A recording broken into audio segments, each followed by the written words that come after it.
चलो मिलकर सुहागन आज चांद की पूजा करें। चलो मिलकर सुहागन आज चांद की पूजा करें।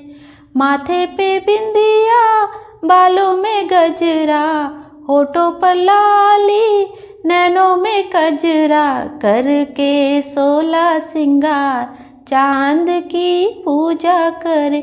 चलो मिलकर सुहागन आज चांद की पूजा करें। सदा सुहागन माँ तुम रखना, सुख संपत्ति माँ सबको देना। माँ ऐसा तुम देना वरदान, चांद की पूजा करें। माँ तुम देना ऐसा वरदान, चांद की पूजा करें। करवा चौथ का शुभ दिन आया, हम सब ने माँ वचन निभाया। व्रत खोलूंगी पी के नीर, चांद की पूजा करें। चलो मिलकर सुहागन आज चांद की पूजा करें। चांद के जैसे साजन हमारे, उनके संग हम जीवन गुजारे। साथ उनका मिले हर बार, चांद की पूजा करें। चलो मिलकर सुहागन आज चांद की पूजा करें। बोलिए करवा चौथ माता की जय, गणेश जी महाराज की जय। आप सभी को करवा चौथ की हार्दिक शुभकामनाएं। माँ करवा की कृपा हम सब पर हमेशा बनी रहे और हमारे पति हमेशा स्वस्थ और दीर्घायु रहे। आइए अब माँ करवा का ध्यान करते हुए हम करवा चौथ की व्रत कथा का श्रवण करते हैं। करवा चौथ व्रत कथा का श्रवण करने से पहले अपने हाथ में आप कुछ अनाज के दाने अवश्य रख ले। आइए अब कथा का श्रवण करते हैं। बहुत समय पहले की बात है। एक साहूकार था, उसके 7 पुत्र और एक पुत्री थी। सभी भाई अपनी बहन को बहुत प्यार करते थे, वहीं एक साथ ही बैठकर भोजन करते थे। एक दिन जब करवा चौथ आया तो बहन ने अपनी भाभियों के साथ करवा चौथ का व्रत रखा। रात को सभी भाई खाना खाने आए और उन्होंने बहन से भी खाना खाने को कहा। तभी माँ ने कहा कि इसका करवा चौथ का व्रत है, यह चांद निकलने के बाद ही भोजन ग्रहण करेगी। यह सुनकर उसके भाइयों ने जंगल में आग जलाकर छलनी में से चांद दिखा दिया। इसके बाद उसने चांद को अर्घ दे दिया और खाना खाने बैठ गई। जैसे ही उसने पहला टुकड़ा तोड़ा तो उसे छींक आ गई। दूसरे टुकड़े में बाल निकला। वहीं जैसे ही उसने तीसरा टुकड़ा तोड़ा तो उसे अपने पति की मृत्यु की खबर प्राप्त होती है। वह यह सुनकर रोने लगी। इसके बाद उसकी भाभी ने उसे भाई के हरकत के बारे में बताया कि उसके साथ ऐसी घटना क्यों हुई है। भाभी ने बताया कि करवा चौथ का व्रत बिना चांद को अर्घ दिए तुमने भोजन ग्रहण कर लिया, इसीलिए देवता नाराज हो गए हैं। इस बात को सुनकर उसने प्रण लिया कि वह अपने पति का अंतिम संस्कार किसी भी कीमत पर नहीं होने देगी जब तक वह उन्हें जीवित नहीं कर लेती। इसके बाद वह पूरे साल तक अपने पति की रक्षा के लिए उसके शव के पास ही रहती है। वहीं 1 साल बाद फिर करवा चौथ का व्रत आता है। सभी भाभियां एक साथ मिलकर व्रत का संकल्प लेती हैं। साथ ही साथ सभी भाभियां साथ मिलकर उससे आशीर्वाद लेने जाती हैं। तो वह सभी भाभियों से यम सुई ले लो, पिय सुई दे दो, मुझे भी अपनी जैसी सुहागिन बना दो, ऐसा निवेदन करती है। लेकिन हर बार भाभी उसे अगली भाभी से निवेदन करने को कहकर चली जाती हैं। इसके बाद जब छठे नंबर की भाभी आती हैं तो वह करवा को बताती हैं कि उसका व्रत सबसे छोटे भाई की वजह से खंडित हुआ था, तो उसकी पत्नी में ही शक्ति है कि वह तुम्हारे पति को जिंदा कर दे। इसके बाद जब छोटी भाभी उसके बाद आती हैं तो करवा उससे सुहागिन बनने का निवेदन करती है, लेकिन वह अन्य बातें करने लगती है। लेकिन करवा उसे पकड़ लेती है और जाने नहीं देती। वहीं जब बहुत देर हो जाती है तो उसकी तपस्या को देख बाभी का हृदय द्रवित हो जाता है।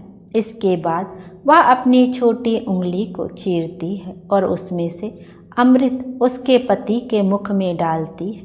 करवा का पति उसी समय श्री गणेश कहते हुए जीवित हो उठता है। इस तरह से करवा को अपना सुहाग वापिस मिल जाता है। तभी से करवा चौथ का व्रत शुरू हो जाता है। पति की लंबी उम्र के लिए सुहागनें इस व्रत को रखने लगी हैं और माता चौथ की कृपा से उनकी सभी मनोकामनाएं पूर्ण होती हैं और उनके पति दीर्घ आयु मिलती है। आइए अब एक अन्य कथा का भी श्रवण करते हैं। पतिव्रता करवा धोबिन की कथा। पुराणों के अनुसार करवा नाम की एक पतिव्रता धोबिन अपने पति के साथ तुंगभद्रा नदी के किनारे स्थित एक गांव में रहती थी। उसका पति बूढ़ा और निर्बल था। एक दिन जब वह नदी के किनारे कपड़े धो रहा था, तभी अचानक एक मगरमच्छ वहां आया और धोबी के पैर अपने दांतों में दबाकर यमलोक की ओर ले जाने लगा। वृद्ध पति यह देख घबराया और जब उससे कुछ कहते नहीं बना तो वह करवा करवा कहकर अपनी पत्नी को पुकारने लगा। पति की पुकार सुनकर धोबिन करवा वहां पहुंची तो मगरमच्छ उसके पति को यमलोक पहुंचाने ही वाला था। तब करवा ने मगर को कच्चे धागे से बांध दिया और मगरमच्छ को लेकर यमराज के द्वार पहुंची। उसने यमराज से अपने पति की रक्षा करने की गुहार लगाई और बोली, हे भगवान, मगरमच्छ ने मेरे पति के पैर पकड़ लिए हैं। आप मगरमच्छ को इस अपराध के दंड स्वरूप नरक भेज दें। करवा की पुकार सुन यमराज ने कहा, अभी मगर की आयु शेष है, मैं उसे अभी यमलोक नहीं भेज सकता। इस पर करवा ने कहा, अगर आपने मेरे पति को बचाने में मेरी सहायता नहीं की तो मैं आपको श्राप दूंगी और सब कुछ नष्ट कर दूंगी। करवा का साहस देख यमराज भी डर गए और मगर को यमपुरी भेज दिया। साथ ही करवा के पति को दीर्घ आयु होने का वरदान दिया। तब से ही कार्तिक कृष्ण की चतुर्थी को करवा चौथ का व्रत प्रचलन में आया, जिसे इस युग में भी महिलाएं अपने पूरी भक्ति भाव के साथ करती हैं और भगवान से अपने पति की लंबी उम्र की कामना करती हैं। बोलिए करवा चौथ माता की जय। आइए अब गणेश जी की भी कथा का श्रवण करते हैं। किसी भी व्रत कथा में, पूजा पाठ में गणेश जी का व्रत कथा का श्रवण अवश्य करना चाहिए। एक बार गणेश जी ने पृथ्वी के मनुष्यों की परीक्षा लेने का विचार किया। वे अपना रूप बदलकर पृथ्वी पर भ्रमण करने लगे। उन्होंने एक बालक का रूप बना लिया। एक हाथ में एक चम्मच में दूध ले लिया और दूसरे हाथ में एक चुटकी चावल ले लिया और गली गली घूमने लगे। साथ ही साथ आवाज लगाते चल रहे थे, कोई मेरे लिए खीर बना दे, कोई मेरे लिए खीर बना दे। कोई भी उन पर ध्यान नहीं दे रहा था, बल्कि लोग उन पर हंस रहे थे। वे लगातार एक गांव के बाद दूसरे गांव में इसी तरह चक्कर लगाते हुए पुकारते रहे, पर कोई खीर बनाने के लिए तैयार नहीं थे। सुबह से शाम हो गई, गणेश जी लगातार घूमते रहे। एक बुढ़िया शाम के वक्त अपनी झोपड़ी के बाहर बैठी हुई थी। तभी गणेश जी वहां से पुकारते हुए निकले कि कोई मेरी खीर बना दे, कोई मेरी खीर बना दे। बुढ़िया बहुत कोमल हृदय वाली स्त्री थी।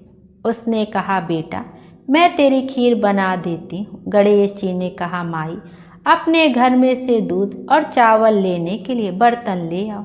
बुढ़िया एक कटोरी लेकर जब झोपड़ी से बाहर आई तो गणेश जी ने कहा, अपने घर का सबसे बड़ा बर्तन लेकर आओ। बुढ़िया को थोड़ी झुंझलाहट हुई, पर उसने कहा, चलो बच्चे का मन रख लेती हूँ। और अंदर जाकर वह अपने घर सबसे बड़ा पतीला लेकर बाहर आई। गणेश जी ने चम्मच से दूध पतीले में उड़ेलना शुरू किया।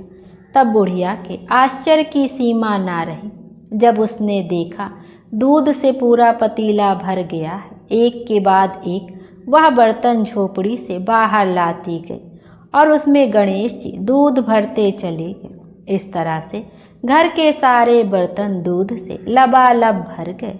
तब गणेश जी भगवान ने बुढ़िया से कहा, मैं स्नान करके आता हूँ, तब तक तुम खीर बना लो, मैं वापस आकर खाऊंगा। बुढ़िया ने पूछा, मैं इतनी सारी खीर का क्या करूँगी? इस पर गणपति जी बोले, सारे गांव को दावत दे दो। बुढ़िया ने बड़े प्यार से मन लगाकर खीर बनाई। खीर की भीनी भीनी मीठी मीठी खुशबू चारों दिशाओं में फैल गई। खीर बनाने के बाद वह हर घर में जाकर खीर खाने का न्योता देने लगी। लोग उस पर हंस रहे थे। बुढ़िया के घर में खाने को दाना नहीं और यह सारे गांव को खीर खाने की दावत दे रही है। लोगों को कौतूहल हुआ और खीर की खुशबू से लोग खिंचे चले आए।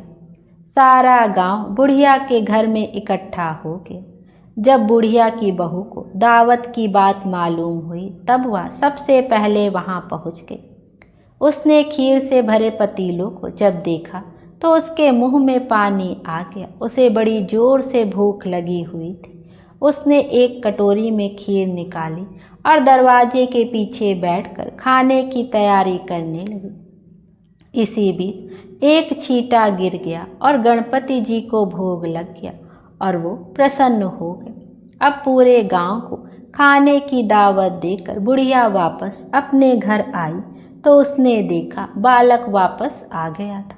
बुढ़िया ने कहा, बेटा खीर तैयार है, भोग लगा लो। गणपति जी बोले, माँ भोग तो लग चुका है, मेरा पेट पूरी तरह से भर गया है, मैं तृप्त हूँ, अब तू खा, अपने परिवार और गांव वालों को खिला। बुढ़िया ने कहा, यह तो बहुत ज़्यादा है, सबका पेट भर जाएगा, इसके बाद भी यह बच जाएगी, उस बची खीर का मैं क्या करूँगी? इस पर गणेश जी बोले, उस बची खीर को रात में अपने घर के चारों कोनों में रख देना। और बुढ़िया ने ऐसा ही किया। जब सारा गांव जी भरकर खा चुका तब भी ढेर सारी खीर बच गई। उसने उसके पात्रों को अपने घर के चारों तरफ रख दिया। सुबह उठकर उसने क्या देखा, पतीलों में खीर के स्थान पर हीरे जवाहरात और मोती भर गए हैं। वह बहुत खुश हुई। उसकी सारी दरिद्रता दूर हो गई और वह आराम से रहने लगी। उसने गणपति जी का एक भव्य मंदिर बनवाया और साथ में एक बड़ा सा तालाब भी खुदवाया। इस तरह उसका नाम दूर दूर तक प्रसिद्ध हो गया। बोलिए गणेश जी महाराज की जय। लोग गणेश जी की कृपा प्राप्त करने के लिए उस स्थान पर अपनी मान्यताएं मानने के लिए आने लगे और गणेश जी सबकी मनोकामनाएं पूर्ण करने लगे। बोलिए गणेश जी महाराज की जय। आइए अब गणेश जी की आरती का भी श्रवण करते हैं। जय गणेश जय गणेश जय गणेश देवा, माता जाकी पार्वती पिता महादेवा, एक दंत दयावंत चार भुजाधारी, मस्तक सिंदूर सोहे मूस की सवारी, अंधन को आँख देत कोढ़िन को काया, बाझन को पुत्र देत निर्धन को माया, पान चढ़े फूल चढ़े और चढ़े मेवा, लड्डुअन का भोग लागे संत करें सेवा, दीनन की लाज रखो शंभु सुतवारी, कामना को पूरा करो जग बलिहारी, जय गणेश जय गणेश जय गणेश देवा, माता जाकी पार्वती पिता महादेवा। ये गणेश जी महाराज की जय। हे गणेश जी महाराज सबकी मनोकामना पूर्ण करिए और सबके जीवन में खुशियां ही खुशियां भर दीजिए। Thank you.